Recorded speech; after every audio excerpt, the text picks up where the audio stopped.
Bismillahirrahmanirrahim.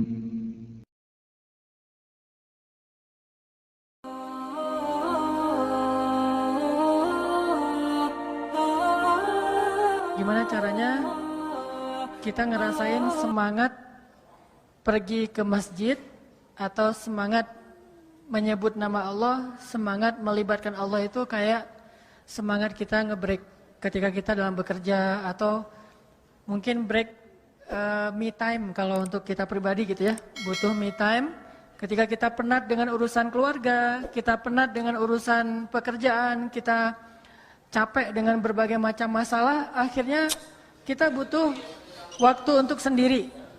Kita butuh me time atau mungkin kita butuh waktu untuk berdua dengan pasangan kita sehingga kita mungkin jalan kemana, makan di mana, nonton apa dan seterusnya. Itu kan semangat gitu ya. Bahkan kalau udah dijadwalin misalnya kalau malam minggu besok kita misalnya mau nonton film misalnya. Itu belum kejadian tapi udah bisa bikin break di hati kita. Udah bisa bikin lega gitu. Walaupun kita punya banyak beban, tapi pas tahu, minggu besok kita mau jalan nih, kan jadi nyaman ya. Sebesar apapun masalah kita, tetap aja semangat. Kenapa bisa gitu? Karena kita nganggap nonton itu break. Nonton itu refreshing buat kita. Bisa benar-benar menyegarkan semangat kita. Atau kalau teman yang senang musik misalnya. Gimana semangatnya kita misalnya pas tahu datang grup-grup musik idola kita. Sebutlah kalau anak-anak reggae misalnya datang grup musik reggae yang dari Brazil gitu atau dari Jamaika datang ke Indonesia atau anak-anak rock atau NoFX misalnya datang untuk anak-anak punk rock misalnya atau duet sama manggung bareng dengan Rosemary. Wah kan itu kan kapan gitu ya. Terus beli tiket, udah gitu kita lihat tiketnya setiap hari, dilihat lagi tiketnya, padahal tanggalnya udah dihafal, tapi masih ada dilihat terus. Kenapa? Karena kita ngerasa itu sesuatu yang benar-benar bisa nyelesain atau bisa menenangkan kita. Atau siang hari ketika malamnya kita akan nonton bola, final Liga Champions antara Real Madrid melawan Manchester United misalnya. Siang itu kan kita udah nyiapin kopi, udah nyiapin kacang, udah nyiapin cemilan-cemilan, udah ngajak teman-teman, kita kalau perlu nontonnya itu yang layarnya agak gede gitu. Nontonnya bareng-bareng, gak akan tidur. Wah, kita udah planning, udah bikin rundown-nya, udah bikin itinerary-nya, kita bakalan ngapain, sehingga siangnya aja kita udah semangat gitu. Padahal nontonnya masih ntar malam, tapi dari siangnya kita udah semangat. Dan kita akan ngelakuin hal-hal yang mungkin bagi orang ngapain sih gitu-gitu amat, bagi kita asik tuh. Kenapa? Karena kita nganggap itu sesuatu yang break, yang benar-benar ada semangat breaknya bagi kita, ada semangat seru, nyantai, asik, nyaman buat kita. Orang nonton Persib misalnya, sebagai orang Bandung kan, kalau Persib lagi main, apalagi lawannya tetangga misalnya kan nih, wah itu kan semangatnya semangat perjuangan 45 kan, rela mati itu. Udah gitu kita hujan, panas, nggak penting. Nggak ada cerita, kenapa nggak ikut nonton Persib? Hujan, itu nggak pernah dengar kan? Malu malah kalau dia ngomong nggak nonton Persib gara-gara hujan. Jadi nggak ada alasan hujan. Walaupun sholat di masjid itu sebetulnya, hujan itu alasan yang dibolehkan dalam agama untuk tidak ke masjid loh. Ada nggak alasan bagi teman-teman bobotoh, hujan nggak perlu nonton di stadion, nonton di rumah aja? Nggak kan? Saking luar biasanya semangat kita untuk nonton di stadion bola. Jadi hujan malah makin seru. Makin hujan itu makin keren gitu. Hujan tiketnya habis, itu bukan masalah. Mau hujan, mau tiketnya habis, mau jalannya jauh dari luar kota dan segala macam, mau misalnya dihadang sama musuh atau apapun istilahnya, itu bukan masalah. Kenapa? Kita nganggap itu sebagai sesuatu yang seru buat kita. Bisa nggak kita punya semangat yang kayak gitu ketika kita mendengar suara azan? Atau yang paling dekat gini deh, bisa nggak ya setiap waktu azan itu semangat kita mendengar atau menunggu waktu azan tuh kayak semangat kita nunggu azan maghrib ketika sedang berpuasa? Tuh kan azan paling indah tuh kan azan maghrib ketika bulan puasa ya. Itu azan paling indah. Gimana pun muazinnya biasa aja, itu nggak masalah. Kalau azan yang lain kan kita kadang-kadang sok-sok mengkritik muazin gitu, muazinnya nggak enakan, saya malas ke masjid, alasannya muazin. Tapi kalau buka puasa, muazinnya kakek-kakek, anak kecil yang baru belajar, malah kita bersyukur kalau ada anak kecil yang iseng belajar azan, jam 5 lebih dikit gitu, Allahu Akbar, wah buka gitu. Ada alasan, nanti pas ternyata salah, ya nggak apa-apa udah makan, alhamdulillah gitu kan. Azan paling indah itu azan maghrib ketika puasa. Hari Senin, hari Kamis, bulan Ramadan, tanggal 9 Zulhijjah. Itu azan maghrib terindah yang kayaknya yang gak tahu saya doang atau teman-teman ngerasain juga. Saya mah ngerasain itu azan maghrib paling indah. Ditunggu-tunggu gitu. Nih azan, kok belum azan aja padahal udah mau gelap nih. Lihat jam, dikit-dikit lihat jam. Pengen banget azan. Begitu azan langsung. Malah belum azan juga udah dipegang di sini nih. Begitu udah mendekati azan taruh di sini, pas azan langsung saking udah nggak sabaran nunggu azan. Bisa nggak kita punya semangat menunggu azan yang kayak gitu, tapi untuk waktu-waktu yang lain? Menjelang zuhur, kok belum azan ya? Aduh, bentar lagi mau azan harusnya nih. Kok belum dikumandangin azan? Langsung wudu, datang ke masjid, nungguin. Bayangin, ada seorang tabi'in, ini dikenal dengan istilah Sayyidut Tabi'in, pemimpinnya para tabi'in, namanya Sa'id Ibnu Al-Musayyib atau Al-Musayyab. Sa'id Ibnu Al-Musayyib ini 30 tahun mendengar azan di dalam masjid. Maksud mendengar azan dalam masjid, dia tidak berkumandang azan di Madinah kecuali Sa'id ada di dalam masjid. Gak pernah ngedengerin azan di tempat wudu tuh gak pernah. Apalagi di rumah. Di tempat wudu aja gak pernah. Selalu mendengar azan di dalam masjid. Begitu azan pasti ada Sa'id di dalamnya. 30 tahun. Dan 40 tahun sholat gak pernah melihat punggung orang. Artinya sholatnya di shaf pertama terus. Gak pernah ngelihat punggung orang. Gak pernah di shaf kedua apalagi shaf belakangan. 50 tahun sholat berjamaah di masjid dari takbiratul ihram bersama imam. Jadi 30 tahun azannya di dalam masjid. 40 tahun sholatnya di shaf pertama. Dan 50 tahun dia sholat selalu takbiratul ihram bareng dengan imam. Saking semangatnya Sa'id Ibnu Al-Musayyib untuk melaksanakan sholat. Bagi dia sholat itu udah mungkin bisa kita bilang kayak konser buat kita. Sholat itu sesuatu yang ditunggu-tunggu banget, dibela-belain. Bahkan mau bayar berapapun dia rela, yang penting dia bisa sholat tepat waktu dan berjamaah di masjid. Ini gimana sih punya semangat yang kayak gini? Sampai kita akhirnya bisa ketika mendengar suara azan itu bahagia gitu. Ketika menyebut nama Allah itu jadi tenang. Ketika disebut nama Allah kita dengar dari orang lain, kita jadi mantap. Innamal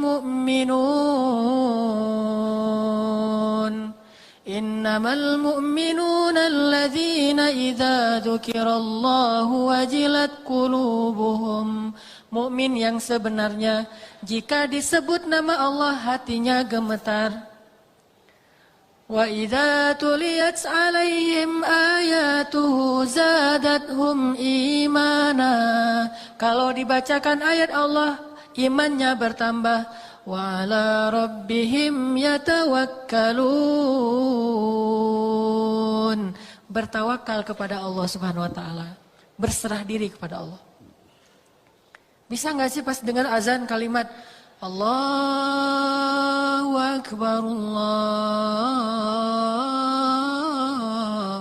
Akbar, langsung gemetar hatinya, gemetar rindu gitu.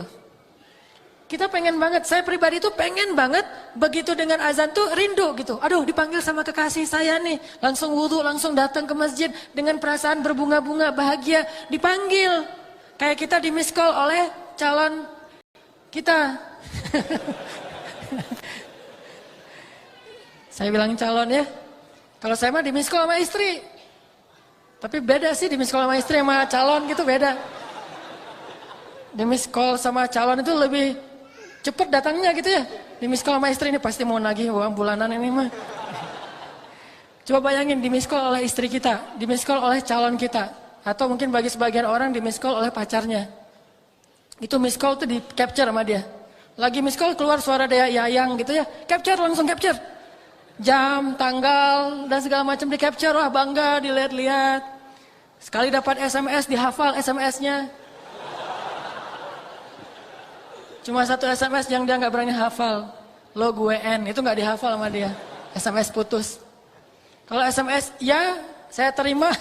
Atau apapun lah bahasanya, saya belum pernah diterima soalnya ya. Jadi nggak tahu gimana sih rasanya diterima nembak gitu.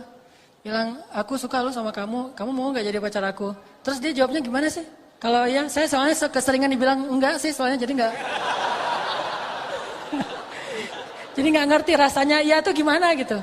Satu-satunya iya yang saya dapatin itu iya menikah. Alhamdulillah gara-gara itu jadi terjaga.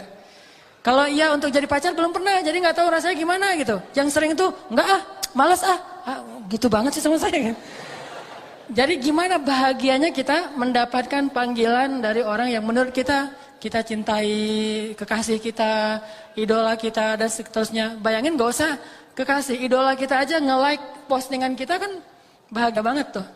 Ada 1000 like, 999 itu nggak berarti tanpa yang satu itu. Like dari idola kita banget gitu. Wah ternyata dia nge-like saya loh gitu.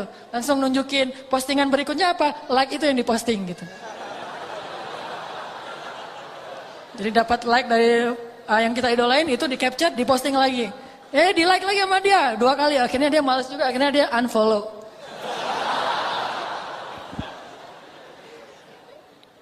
Gimana caranya biar kita bisa punya semangat kayak gitu ketika mendengar suara azan? Pertama, kita harus belajar butuh sama Allah. Karena kalau kita butuh, pasti kita akan nunggu-nunggu nih.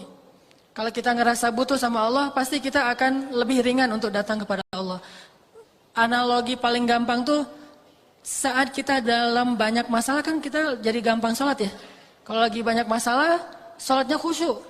Lagi banyak masalah, tahajud. Berapa juz? 1 juz. Aduh, gak ada yang 2 juz ya. Gitu. Kalau lagi diputusin, nyari yang 2 juz. Kalau lagi nyambung, nyarinya yang 2 ayat. Gak ada yang 2 juz, saya lagi pengen yang 2 juz, jangan yang 1 juz di Al-Latif mah cuma 1 juz doang. Saya pengen yang 1 rakaatnya itu 3 lembar. Jadi 10 rakaat, 10 rakaat itu 3 juz, 30 lembar. Wah ada tuh, di mana? Di Mekah tadi. Tadi di Baghdad. Nah artinya, kok bisa ketika kita lagi banyak masalah, sholatnya ringan? Coba, pas lagi banyak masalah pasti ke masjidnya rajin kan? Wudhu langsung udah ada di masjid, malah kita sering nunggu-nunggu muazin, begitu muazin telat dikit aja langsung kita yang azan, azannya baper lagi tuh. Hayalah sholahnya, hayalah sholah, perhatiin gue dong gitu ya. Hayalah sholahnya irama kurdi, tapi kurdi yang paling baper. Kalau kurdi kan hayalah sholah,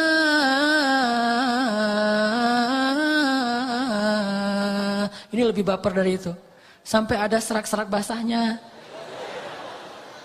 Udah gitu saking bapernya panjang, keputus lagi napasnya, di akhirnya gitu. Ini semangat ke masjid. Kok bisa? Karena kita ngerasa butuh sama Allah. Ya Allah, lembutkanlah hati bapaknya. Supaya bapaknya itu butuh kan? Jadi semangat. Lagi banyak hutang. Ya Allah, mudahkanlah saya dalam membayar hutang. Kalau perlu, tolong lembutkan hati orang itu supaya melunaskan hutang saya. Gitu. Ini kan gara-gara kita butuh. Cuman kenapa kita selalu ngerasa butuhnya pas lagi ada masalah? Bukankah hidup kita itu sebetulnya dalam banyak masalah? Dan masalah itu sebagian besarnya kita belum sadari karena belum terjadi mungkin. Kita selalu butuh Allah Subhanahu wa taala dan kadang Allah bahkan bukan kadang sering Allah itu menolong kita, menyelamatkan kita dari banyak masalah tanpa kita sadari sehingga kita pikir nggak ada masalah. Padahal masalah itu datang kepada kita, Allah Allah bentengi kita dengan sholat kita yang sebelumnya. Sehingga pas masalah datang, akhirnya dia mental lagi. Datang lagi masalah, hilang lagi, datang lagi. Itu lebih sering daripada masalah yang udah datang kepada kita, kemudian Allah angkat setelah kita ngerasain. Malah lebih sering kita belum sempat merasakan masalah, udah Allah angkat masalahnya. Cuman kita nggak sadar. Makanya Allah mengatakan, Yas'aluhu man fis samawati wal ard. Kulla yaumin huwa fi sya'n. Setiap hari Allah sibuk mengangkat masalah dari hambanya. Ada yang diangkat masalah setelah hamba itu merasakannya sehari, 2 hari, setahun, 2 tahun. Ada yang diangkat masalah itu sebelum hamba itu merasakan masalah ini. Jadi sering justru Allah itu sebetulnya menghindarkan kita dari masalah, menghindarkan kita dari kecelakaan, menghindarkan kita dari musibah, menghindarkan kita dari kerugian, menghindarkan kita dari sakit, penyakit. Sering menghindarkan kita dari banyak hal. Cuman Allah nggak pernah ngomong gini, hei hambaku, ini udah ya, satu masalah aku hindarin nih. Kamu bersyukur nggak sih? Ya bersyukur Allah, alhamdulillah gitu. Terus ini hambaku, kalau Allah mau ngomong kayak gitu, kayaknya kita nggak sempat ngapa-ngapain. Kenapa? Sehari mungkin 1000 kali Allah akan ngomong kayak gitu kepada kita. Dihindarkan. Baik masalah yang menimpa kita secara personal ataupun masalah yang menimpa kita secara kolosal. Baca deh sains tentang astronomi. Dalam semalam itu berapa asteroid atau komet atau bintang jatuh ke bumi yang terhindar oleh kebesaran Allah Subhanahu wa taala. Bayangin ukuran mobil aja.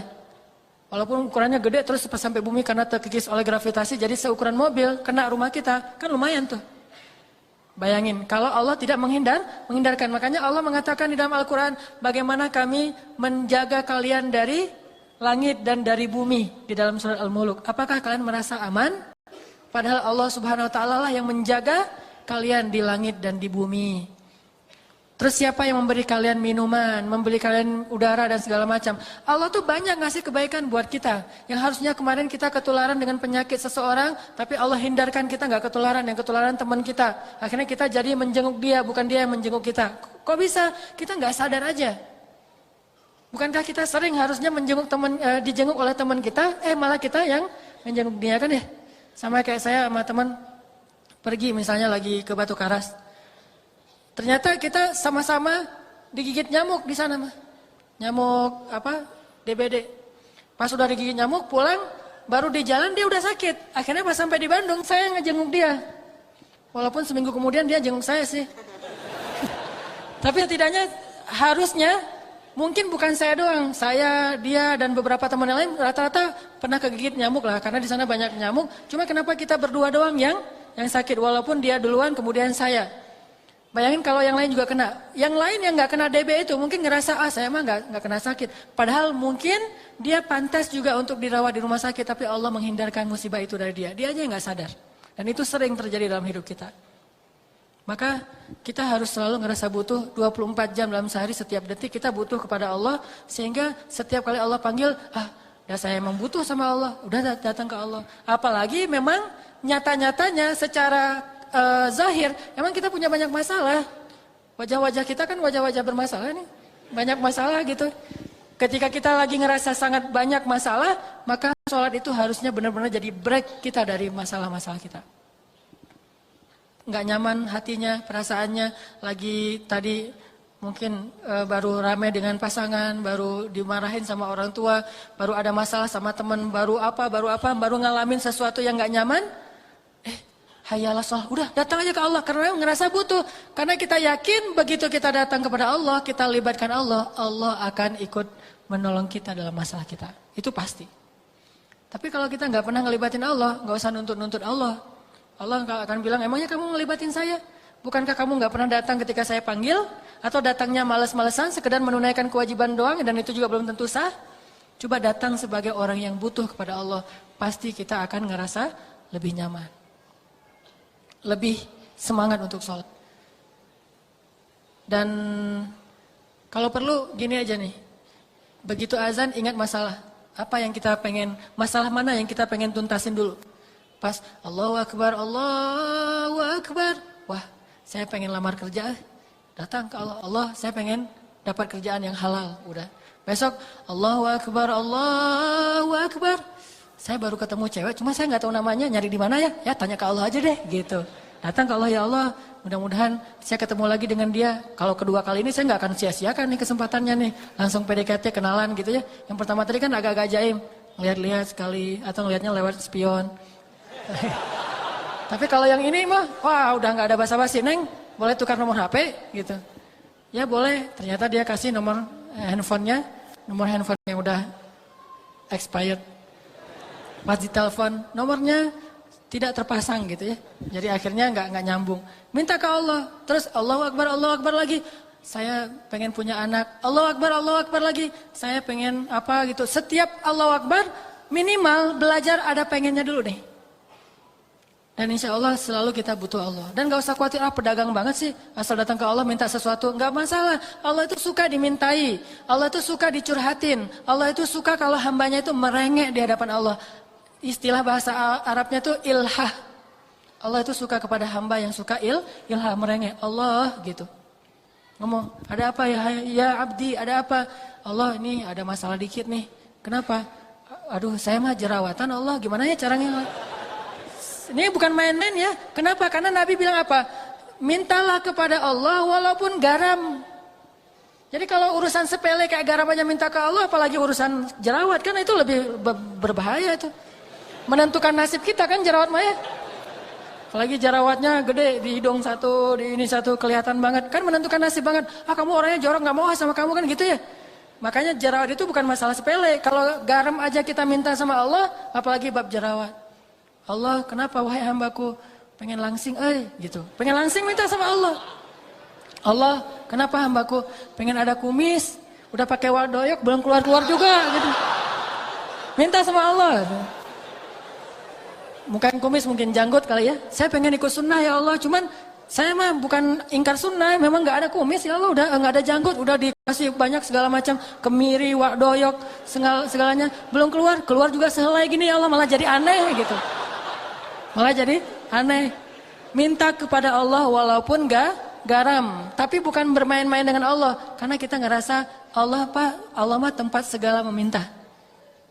Semuanya ada di sisi Allah. Kebaikan itu ada semuanya di sisi Allah. Tabarakalladzi biyadihil mulk wa huwa ala kulli syai'in qadir. Ya ayyuhalladzina amanu ista'inu bis sabri was salah. Wahai orang yang beriman, mintalah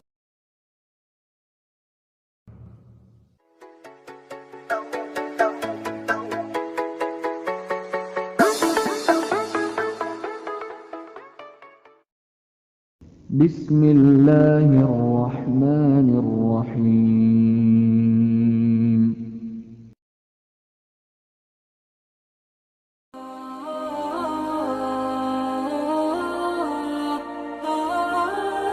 gimana caranya kita ngerasain semangat pergi ke masjid atau semangat menyebut nama Allah, semangat melibatkan Allah itu kayak semangat kita nge-break ketika kita dalam bekerja atau mungkin break me time kalau untuk kita pribadi gitu ya, butuh me time ketika kita penat dengan urusan keluarga, kita penat dengan urusan pekerjaan, kita capek dengan berbagai macam masalah, akhirnya kita butuh waktu untuk sendiri.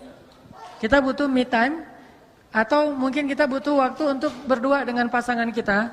Sehingga kita mungkin jalan kemana, makan di mana, nonton apa, dan seterusnya. Itu kan semangat gitu ya. Bahkan kalau udah dijadwalin misalnya kalau malam minggu besok.